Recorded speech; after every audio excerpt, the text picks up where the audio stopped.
Esta semana, en Vaticano, el Papa Francisco defiende a los ancianos y enfermos terminales afirmando que los cuidados paliativos no deben confundirse con la eutanasia.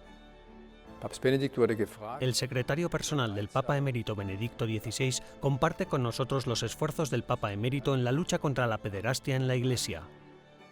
¿Sabían que existe la fiesta de la Cátedra de San Pedro? Ahondaremos en el significado de esta fiesta y viajaremos a la ciudad italiana de Terni, cuna de San Valentín. Todo esto y mucho más, ahora, en Vaticano.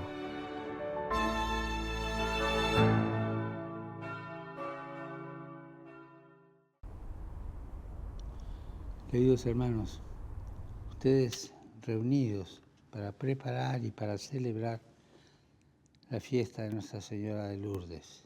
El Papa Francisco conmemoró el 30º aniversario de la Jornada Mundial del Enfermo con un mensaje en el que apelaba a los profesionales de la medicina a tratar siempre a los pacientes con dignidad.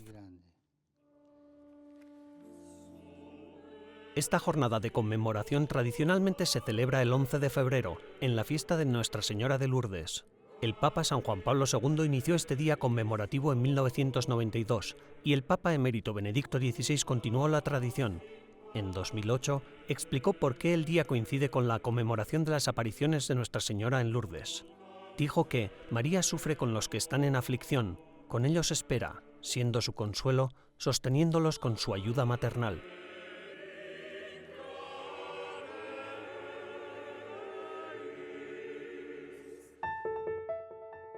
Oportunamente, la Pontificia Academia para la Vida celebró en Roma, del 9 al 11 de febrero, un simposio de 3 días sobre cuidados paliativos.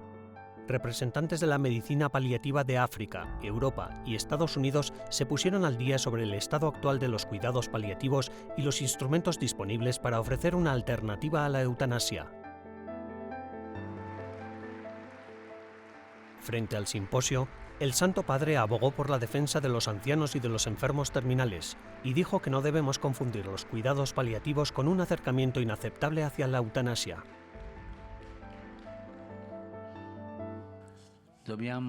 Debemos acompañar a las personas hasta la muerte, pero no provocarla ni asistir el suicidio. Qualsiasi forma de suicidio. La pandemia ha puesto de manifiesto la importancia de los cuidados paliativos y ha elevado a nivel de urgencia la necesidad de mantener una ética católica dentro de la profesión médica, ya que el entramado de relaciones entre el médico, el paciente y la enfermera debe estar siempre sostenido por el amor y el cuidado de la persona que está hecha a imagen de Dios.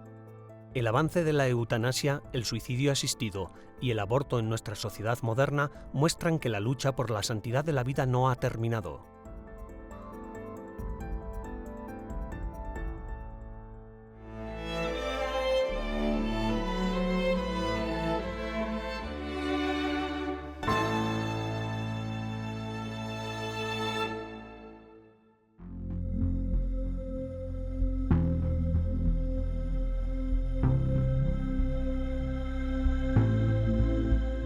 ¿Sabían que el 22 de febrero se celebra la fiesta de la Cátedra de San Pedro?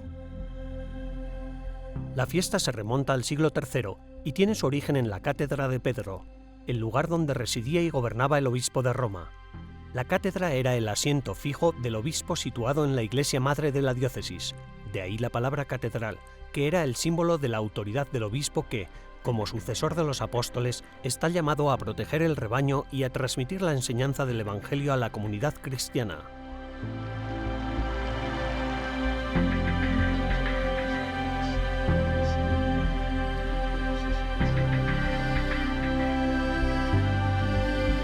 E questo lo fa lo Spirito Santo. En el año 875, Carlos el Calvo, emperador del Sacro Imperio Romano Germánico, regaló al Papa Juan VIII este trono de madera recubierto de bronce que se encuentra en la Basílica de San Pedro. La fiesta conmemora que Cristo eligió a Pedro para que ocupara su lugar como cabeza de la Iglesia Universal. Esta responsabilidad pastoral se la dio Jesús al príncipe de los apóstoles diciendo: «Tú eres Pedro, y sobre esta piedra edificaré mi iglesia».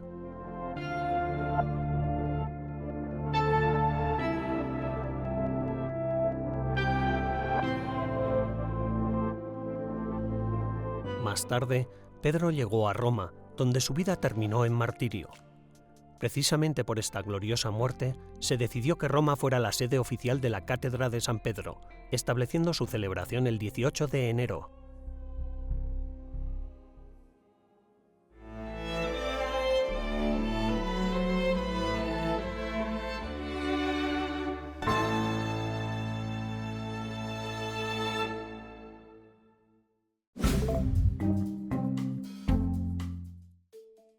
El Papa Francisco se ha referido al Papa emérito Benedicto XVI como un modelo a seguir.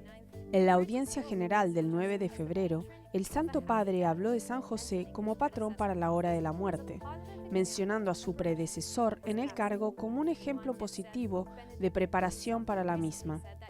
El pontífice dijo: el mismo Papa Benedicto dijo recientemente que se encuentra en la oscura antesala de la muerte. Debemos estarle agradecidos por decir eso y por mantener todavía ese espíritu a sus 95 años. El Papa Francisco también animó a todos los católicos a afrontar la realidad de la muerte. La fe en la resurrección, dijo, es la verdadera luz que ilumina el misterio de la muerte. El Papa Francisco escribió la semana pasada una carta al presidente del Consejo Pontificio para la promoción de la nueva evangelización, el arzobispo Rino Fisichella, por ocasión del Año Santo que el Papa ha proclamado para el año 2025. En su carta a Fisichella, el Santo Padre escribe: el próximo jubileo puede contribuir en gran medida a restablecer un clima de esperanza y confianza, como preludio de la renovación y el renacimiento que tanto deseamos. Esa fue la razón por la que el Papa escogió el lema Peregrinos de la Esperanza. Con motivo del 30 aniversario de la elección de su santidad Bartolomé I, patriarca ecuménico de Constantinopla, el Papa Francisco envió un mensaje de vídeo. El Santo Padre agradeció al patriarca su lucha por la unidad de los cristianos. El Papa Francisco visitará Florencia. El 27 de febrero, entre otros, el Santo Padre se reunirá allí con familias de migrantes y refugiados y celebrará una Santa Misa en la Basílica de la Santa Cruz. El jueves pasado, el Vaticano también confirmó oficialmente que el Papa Francisco visitará próximamente Malta. El viaje, después de haber sido propuesto durante casi 2 años, tendrá lugar los días 2 y 3 de abril del 2022. Originalmente, el Santo Padre quiso venir a Malta ya en mayo de 2020, pero tras el estallido de la pandemia del coronavirus, la visita tuvo que ser cancelada. El lema del viaje del Papa hace referencia al famoso naufragio del apóstol Pablo en Malta, y por ello ha elegido la siguiente cita de los Hechos de los Apóstoles. Nos mostraron una bondad inusual.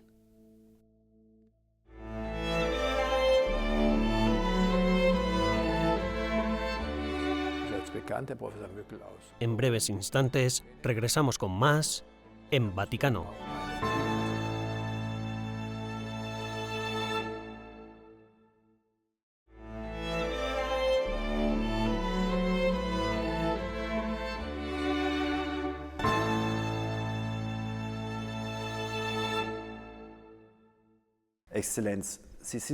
Excelencia, usted es el secretario privado del Papa emérito Benedicto XVI.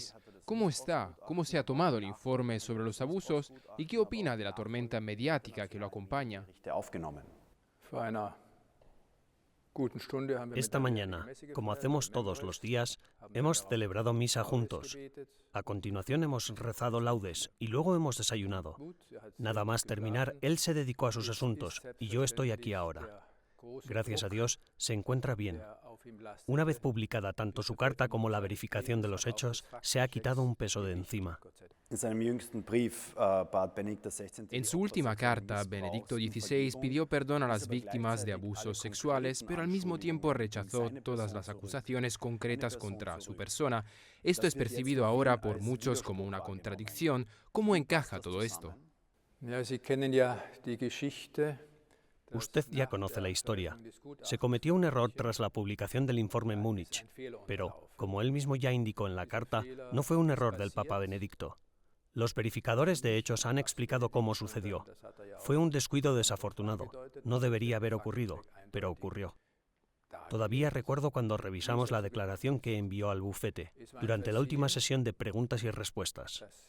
Dijo, esa reunión, la famosa, la del 15 de enero de 1980, no la recuerdo.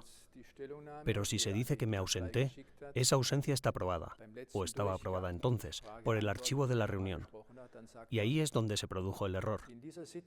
Si dice que estuve ausente, lo acepto. No me acuerdo. Yo dije, Santo Padre, así figuran los archivos digitales que acabamos de revisar, así que podemos asumir que es cierto. Y hasta el final, aquello no se volvió a revisar para nada. El asunto reapareció cuando se presentó el informe y uno de los expertos dijo, aquí tenemos la prueba. Benedicto estuvo presente y no ausente. Me sorprendió, y a los demás también. Y entonces retomamos la documentación para comprobarlo. Y efectivamente, había habido una confusión. Se lo dije al Papa Benedicto, y él dijo, tenemos que decir inmediatamente que fue un error nuestro. No fue intencionado, así que no fue una mentira. Las mentiras solo lo son cuando se dicen a propósito. Fue un error. Tenemos que decirlo cuanto antes, insistió. Sobre este error, permítanme dar un poco de contexto. El informe sobre abusos tenía más de 1000 páginas. El Papa Benedicto recibió un catálogo de preguntas antes de la publicación del informe, acompañado de miles de páginas. Estas páginas debían ser examinadas y luego se redactó una respuesta de 82 páginas. Y esta respuesta contenía un error sobre la cuestión de si Benedicto había asistido o no a una determinada reunión en la que, sin embargo, nunca se habló de abusos. Pero todo esto nunca se mencionó en los medios de comunicación, ¿verdad? Aber das ist etwas, was man nicht unbedingt jetzt in den Medien, in allen Medien vernommen hat. Vielleicht darf ich dazu ein bisschen ausholen. Permítame darle algunos antecedentes. Se le preguntó al Papa Benedicto si estaría dispuesto a participar en este informe. Él respondió, no tengo nada que ocultar, lo haré con gusto. A continuación, se le entregaron unas 20 páginas de preguntas y se le informó de que, por supuesto, tendría la posibilidad de consultar la documentación en la que se habían basado las cuestiones. El Papa Benedicto respondió que, debido a su edad, no podía viajar a Múnich, al no estar en condiciones de ir al ordinariato del arzobispo para consultar los expedientes del archivo. Se sugirió entonces que esto también podría hacerse digitalmente. Pero como el Papa Benedicto no está familiarizado con el nuevo mundo informático, el mundo digital, le sugerí que encargara la tarea a un profesor, el profesor Muckl, de Roma, tal y como ya se ha dado a conocer. Conozco al profesor muy bien y lo aprecio. Es jurista y canonista, y un muy buen teólogo además. El profesor tuvo que firmar una declaración de confidencialidad para la diócesis y el bufete de abogados, en la que afirmaba que aceptaba la tarea y, por supuesto, guardaría silencio. Y eso es lo que hizo. Luego se le entregaron las 8000 páginas de registros digitales. No se le permitió copiar y pegar, así que tuvo que hacerlo como lo hacía cuando era estudiante, tomando notas al margen. Y eso es una increíble cantidad de información. La información sobre el formato digital no se entregó al principio, sino solo tras una petición, y se fue trabajando en ella. Después, como era necesario, todo se puso en una secuencia lógica con respecto a las preguntas. Y solo entonces los consultores o el personal redactaron un primer borrador. Al fin Benedicto le echó un vistazo, y resultó que en este primer borrador el error ya estaba presente. Pero nadie lo percibió, ninguno de los 4 colaboradores, ni yo ni el Papa Benedicto. Fue como le comentaba antes, cuando el propio Benedicto me preguntó, ¿es cierto que no estuve presente? Sí, eso es lo que dice. Eso es lo que dicen los archivos, contesté. Y ese fue el error. Bueno, entonces las cosas siguieron su curso. La declaración, la documentación escrita por los consultores que Benedicto corregía regularmente, haciendo algunos cambios y mejorando las anotaciones, fue enviada por correo. Finalmente, fueron 82 páginas. Y luego vinieron las críticas, que si es demasiado jurídica, que no es para nada la voz de Benedicto. Pero a las cuestiones jurídicas, que a menudo son bastante complicadas y están escritas en un lenguaje algo complicado, si se me permite decirlo así, solo se puede responder utilizando el mismo lenguaje. Excelencia, gracias por esta entrevista. Gracias a ustedes por recibirme.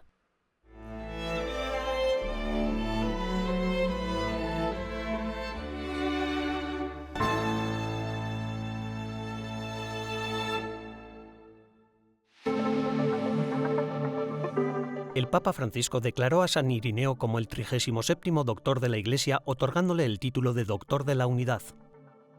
San Irineo de Lyon es un gran ejemplo de unidad entre los cristianos de Oriente y Occidente. Fue educado en la tradición griega en Asia Menor por los discípulos de San Juan Apóstol, pero lo nombraron obispo en Occidente, en la actual Lyon, Francia. El padre Giacinte de Stivelle, miembro del Consejo Pontificio para la Promoción de la Unidad de los Cristianos, nos explica lo que significa este título de Doctor de la Unidad. Toda la obra teológica de Ireneo de Lyon se inspira en la cuestión de la unidad. ¿Por qué? Porque tuvo que enfrentarse a los gnósticos. Los gnósticos contraponían las diferentes realidades, enfrentaban al Dios del Antiguo Testamento con el Dios del Nuevo Testamento, enfrentaban el cuerpo con el espíritu, enfrentaban la fe con el conocimiento. San Irineo utilizó el argumento de la unidad para defender la concepción cristiana del Dios trino contra la teoría de los gnósticos. Unidad no es uniformidad.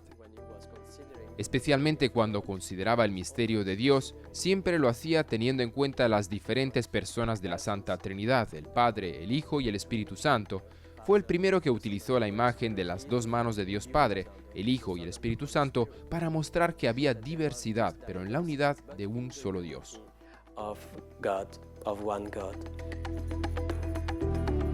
San Irineo también puso fin a la disputa relativa a la fecha de la celebración de la Pascua que mantenían los cristianos orientales con los occidentales. Defendió el principio de que la diversidad de tradiciones no ponía en peligro la fe que, de por sí, exigía unidad.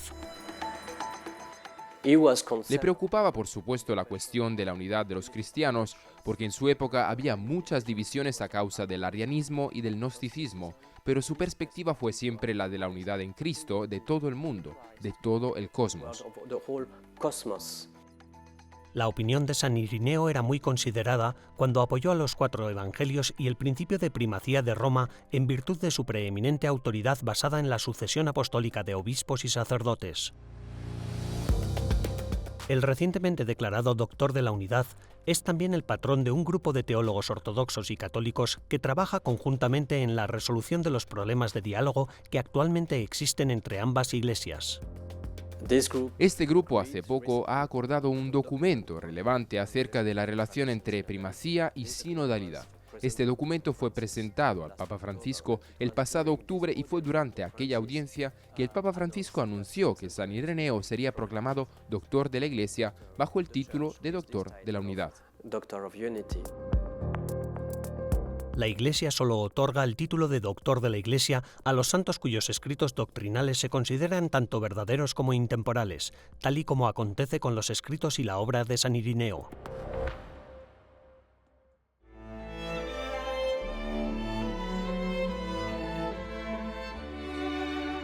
Tras una breve pausa, regresamos con más en Vaticano.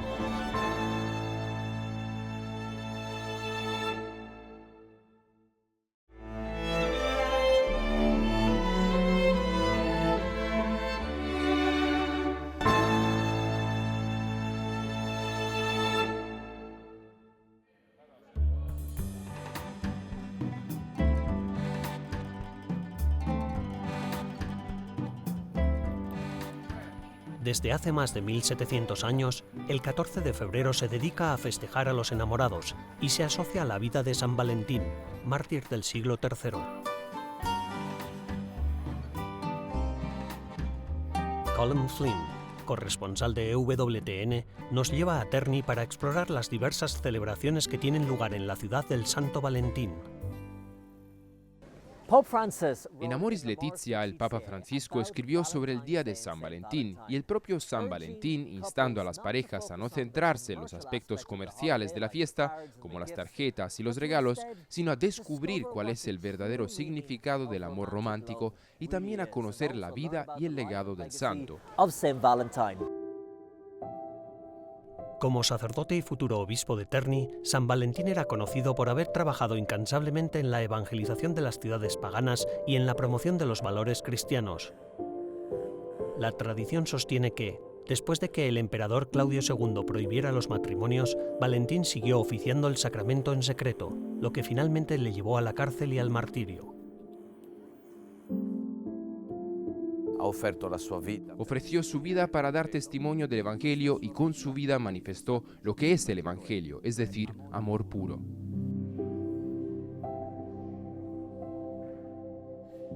Se cree que fue martirizado en Roma el 14 de febrero y que, poco después de su muerte, la devoción por este defensor del amor se fue extendiendo hasta el punto de cambiar una anterior fiesta pagana por una celebración del amor cristiano.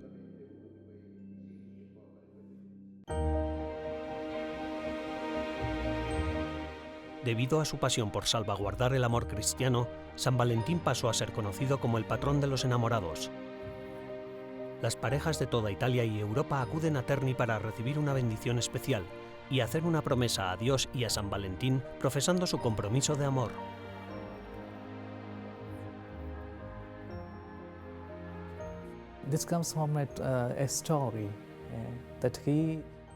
Esto proviene de una historia en la que el santo ofició el matrimonio de una conversa cristiana con un soldado pagano. Así de importante era su bendición y ayudó a que aquella pareja pudiera contraer matrimonio. Y de esa tradición viene esta costumbre de la fiesta de la promesa, como decimos en italiano, fiesta de los amantes o fiesta de la promesa, podríamos decir. Antes de casarse, se presentan ante el altar de San Valentín y le prometen al santo y a Dios que se casarán y vivirán fielmente el compromiso matrimonial.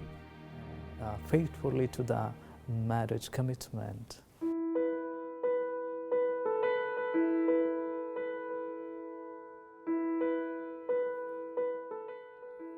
And what do you want to get from the blessing?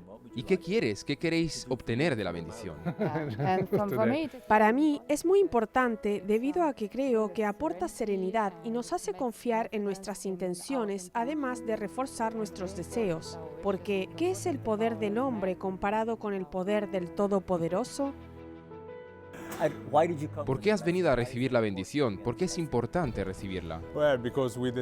Decidimos ser una verdadera familia, empezar a ser una familia, envejecer juntos y vivir juntos el resto de nuestra vida.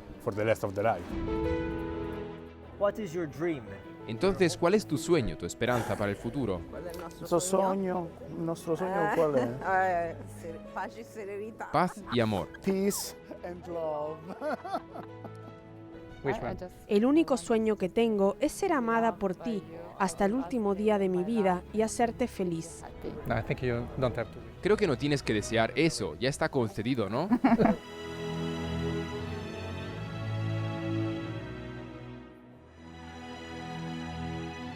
La leyenda de San Valentín nos recuerda que el Día de los Enamorados es más que tarjetas y regalos, es un día dedicado al amor verdadero.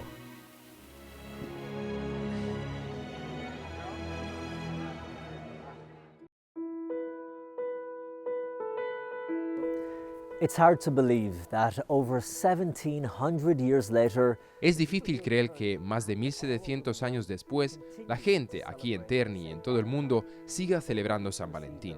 Las parejas que han recibido la bendición este fin de semana, las que pronto se casarán, seguirán adelante en la vida llevando en su corazón una comprensión más profunda del verdadero significado del amor, igual que el que demostró San Valentín con su vida. of Valentinus, Saint Valentine.